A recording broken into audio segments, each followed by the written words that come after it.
So we're here, obviously 2-1 defeat. What are your immediate thoughts? Very disappointing. That's nowhere near the level. I think that they were prepared very well by Dan and Dean with the coaching they received on Tuesday and Thursday. I'd say that they were high energy. They could see they wanted to put things right from the Collingwood game and then the Flackwell Heath game. They approached it in a really positive manner. They've turned up here today, and again, it was high energy in the warm-up. They wanted to go out, and unfortunately, from my point of view, and I've just said to them, we've just been outworked here, and I've said right from the start, I won't be outworked.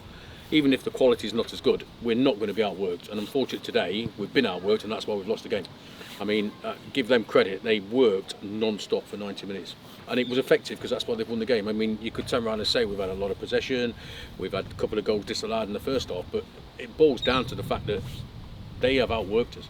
And that's not acceptable from my point of view. And I've just said that to them. It's difficult now because unless we can get a rearranged game for next week, we've pretty much got a 2-week break now. Before our Do you next think that fixture. had any impact on maybe the performance today? Or I know you said they were sort of sprightly. No, because like you say, I think for both teams. I mean, we've done a couple of hours each night. We've worked extremely hard, and I don't know what it is. Do you think the guys are not creating enough chances, or not putting them away, or is it as simple as just being outworked? Is there? Yeah, and again, they've got to be a little bit more football clever and a bit more intelligent out there. I mean, they put in a low block, and we've not been able to get around it. We've not been able to break through it. And let's be honest, the goalkeeper didn't really make a great deal of saves. Apart from the one he spilled and then he scored. So. And then that shows how we should have done it. And then you say, look at the 2 goals that we scored that were offside. That's how we should have done it. We should have gone around the block to put the balls in, and then. But unfortunately, I don't know if there was offside or not. But the linesman's given him, and he's in a better position than I am.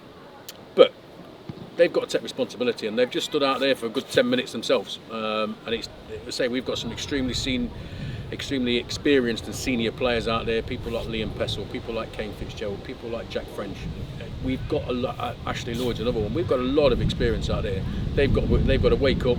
They've got to take responsibility for it, and hopefully we'll bounce back into training Tuesday. And we just got to put it behind us. We can't dwell on it. We dwell on it. We just sit and stew.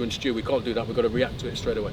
Okay, good. And slight positive, obviously Rob Carr scored on his debut. Is that the sort of thing you were looking for when you signed up? Yeah, I mean, if you watched it, as soon as the goalkeeper spilled it, the only one on their toes going Both forward teams. was him. He's the only person that his body weight was going forward, and he reacted as soon as the goalkeeper spilled it.